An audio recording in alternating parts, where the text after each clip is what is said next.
এখন আমার দিকে দেখছি সবাই একটু অন্য চোখে তাকাচ্ছে, কিন্তু আমি তো লোকটা বদলাইনি, তো একই রকম রয়ে গেছি। যেমন সকালবেলা উঠে আমি পাড়ার মোড়ে যেতাম আড্ডা মারতে, আজকেও গেলাম। ও বাবা, আমাকে দেখার পর সবাই বলছে কি ছোটন দা, তোমার সাথে কথাই বলা যাবে না, তুমি ইম্পর্টেন্ট পার্সন।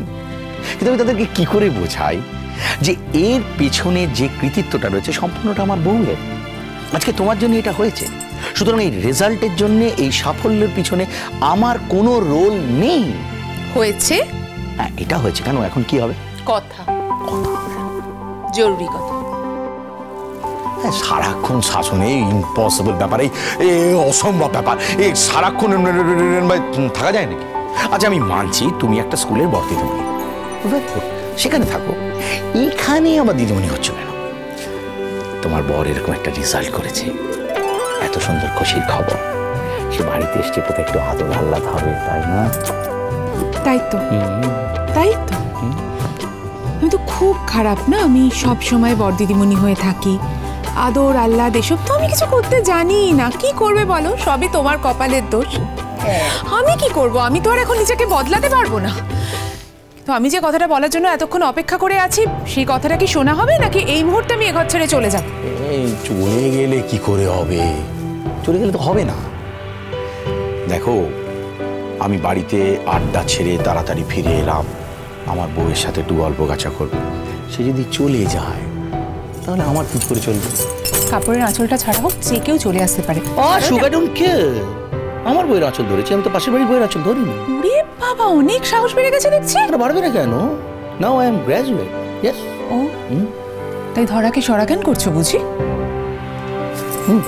না, তোমার কাছে হয়তো এটার দাম না থাকতে পারে, আমার কাছে আছে। আসলে তুমি আমার থেকে পড়াশোনায় অনেকটা এগিয়ে রয়েছে, তো তাই তোমার এত দিমাগ। আমি চাই তুমি আমার দিমাগটা জন্মের মতো ঘুচিয়ে দাও, বিশ্বাস করো। সেই জন্যই তো চাইছিলাম যে এই বইপত্র। ইম্পসিবল, ওই কথাটা আর হবে না, আমি পারবো না। ওইটা করার থেকেও গৃহত্যাগী হওয়া অনেক ভালো। চললাম। বেশ, তবে তাই হোক। ও, তার মানে তোমার স্বামী গৃহত্যাগ হয়ে চলে যাওয়াটাও তোমার কাছে ভালো? আমি বুঝি জীবন একটাই, সেই জীবনটাকে নানাভাবে কাজে লাগাতে হয়। কেউ যদি মনে করে যে এমনি এমনি জীবনটা চলে যাবে, তাহলে তো লেখাপড়া ছাড়া জীবনটা এমনি এমনি হয়ে যায়। মানে লেখাপড়া করা ছাড়া জীবনটাকে অন্য কিছুভাবে কিছু করা যায় না? শোনো, আমি অত তর্কে যেতে চাই না। আমি চাই তুমি ইউনিভার্সিটিতে যাও, তুমি এমএ পড়ো। পাগল পাগল। কি বলে তুমি? আবার কি বলবো? তোমার নোটস ঝাড়া মুখস্থ করে আমি বিয়েটা পাশ করেছি, তা বলে এই নয় যে। আমি কোনো মানে বুঝতে চাই না, আমি শুধু জানতে চাই যে তুমি পড়বে না পড়বে না। মিনু, দোকানটাকে আমার দাঁড় করাতে হবে। সংসারের অবস্থাটা তুমি দেখতে পাচ্ছ। এই সময় এমএ পড়াটা আমার কাছে বিলাসিতা ছাড়া কিচ্ছু নয়। কিছু মনে করো না, দোকান যদি দাঁড় করানোর হতো সেটা অনেক আগেই তুমি করতে পারতে ছোট। সেটা যখন পারোনি তখন পারবেও না। তার থেকে এমএটা পড়ো না, সংসারের কি অবস্থা সেটা আমি জানি, আমি ম্যানেজ করে নেব। তুমি কত শত টাকা রোজগার করো বলো তো, যে আমাদের এত বড় সংসারের গোষ্ঠী শুদ্ধকে তুমি খাওয়াতে পারো? সবাই যে বসে বসে খাবে সেটা তো নয়। শুভদা আজ হয়তো কিছু করছে না, তা বলে কাল যে করবেন না সেটা তো নয়। মিনু, এই সময় স্বার্থপরের মতো পড়াশোনা নিয়ে ব্যস্ত থেকে আমি সংসারের দায় এড়াতে পারবো না। তাই বলে আমার ইচ্ছেটার কোনো দাম নেই? তোমার ইচ্ছে যদি অন্যায্য হয় মিনু, আমি সেটা মানতে পারবো না। ও, আমি অন্যায্য ইচ্ছে করছি? আলবাত করছো। তোমার যদি বিয়ে এমনি পাশ করা স্বামীরই দরকার ছিল, তাহলে তুমি আমার কাছে এসেছিলে কেন? আর কেনই বাবাকে পছন্দ করতে গেলে? তোমার সব অপূর্ণ আকাঙ্ক্ষা আমি পূরণ করতে পারবো না। তখন থেকে দেবা দেবী এত কি ঝগড়া করছে বাপু? হ্যাঁ, স্যারকে দিয়ে ভাই পাশ দিয়েছে বলে নজর আনলুম, আর সেটা দিতে এসে আর ওনারা তুই ফুলি না মুই ফুলি ঝগড়া করে যাচ্ছে। দূর হ।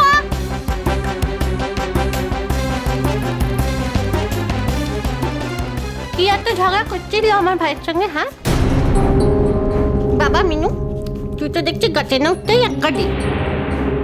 আয়, অমন ধারা চোখ পাকিয়ে কি দেখছিস লো? হ্যাঁ, অমন ধারা চোখ পাকিয়ে কি দেখছিস? আমার ভাইয়ের সঙ্গে ঝগড়া করতে হবে, আমার দিকে চোখ পাকিয়ে দেখতে ঝগড়া কিন্তু কা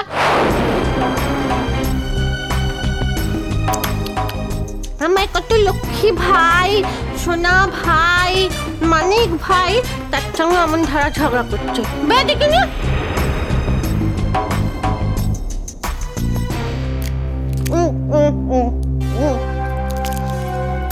তোদের দুজনের জন্য না জেনে নিচ্ছি। ভাই পাঠ দিয়েছে তো ওই জন্য তোমাদের দুজনের জন্য না জেনে নিচ্ছি। হ্যাঁ, কি করবো বলো, রাঙা দিদির তো এর থেকে বেশি সামর্থ্য নেই গো যে দামি জিনিস কিনে দেবে। তবে হ্যাঁ, যখন আমার অনেক পয়সা হয়ে যাবে তখন দেখবে তোমাদের জন্য কত কত খরচা করি। হ্যাঁ, কি হলো, নজনগুলো নেওয়া হোক।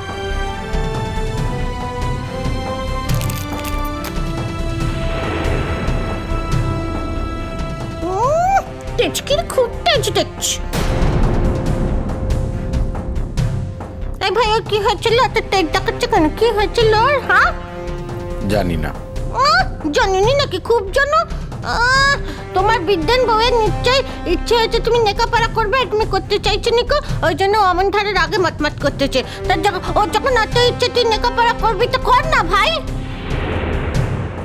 না না, আমার ইচ্ছের তো কোনো দামই নেই না। আমি আবার একটা মানুষ নাকি? আমি তো এই সংসারের জন্য ভাবিই না, যা ভাবে ও একাই ভাবে। জানিস ভাই, তুই তো একটু কম লেখাপড়া করছিস, ওই জন্য তো সংসারে সবাই তোকে হেলা ছেদ্দা করতো। সেই তো আমাদের মিনু রানীর মনে না খুব দাগা লেগেছিল। হ্যাঁ, ওই জন্য ও চেয়েছিল তোকে মেলা লেখাপড়া করিয়ে একদম দিগ্গজ করে দিয়ে সবাইকে দেখতে দেবে। হ্যাঁ, সেইটা তুই করতে চাইছিস নি বলেই ও এত তেজ দেখাচ্ছে, তাই নাহলে ঝাঁসি জানি না। তো কি বাপু, তুমি যা তেজ দেখাচ্ছ। বাড়ি দিয়ে যতটুকু বুঝতে পারে সেটুকুও তুমি বুঝতে পারো না। যাও তো, তোমাকে আর কিচ্ছু করতে হবে না, পড়াশোনা কিচ্ছু করতে হবে না তোমাকে। আমি আর যদি কোনোদিন তোমাকে পড়াশোনার নাম করেছি তো আমার নামটাই পাল্টে দিও তাহলে। আমলে যে তাই তো পাল্টে দিলুম, তোর তো নাম মিনু রানী, তা থেকে তো পাল্টে আমি ঝাঁসি রানী করে দিলুম।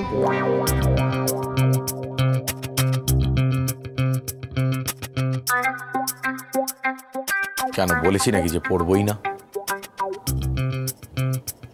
আর দুবার একবার বলেছি পড়বো না, তাতে মহাভারত কেমন অশুদ্ধ হলো? একবার পড়বো না বলেছি বলে যে আরেকবার পড়বো এই কথাটা কি বলা যায় না?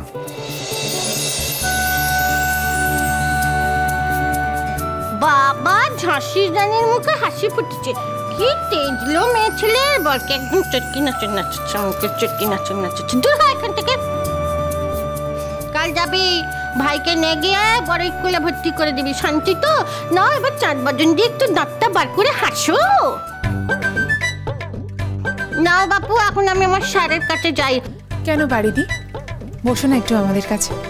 বলে যে তোমাদের দুজনের ভাব হয়ে গেছে, এখন তোমরা সোহাগ করবে, আমি হেতা বসে থাকবো, তোমরা মনে মনে আমার মুন্ডুপাত করবে আর কি।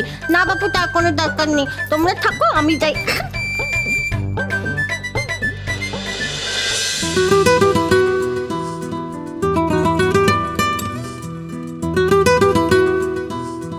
লজেন্স খাবে? খেলে কিন্তু খাওয়াতেও হয়।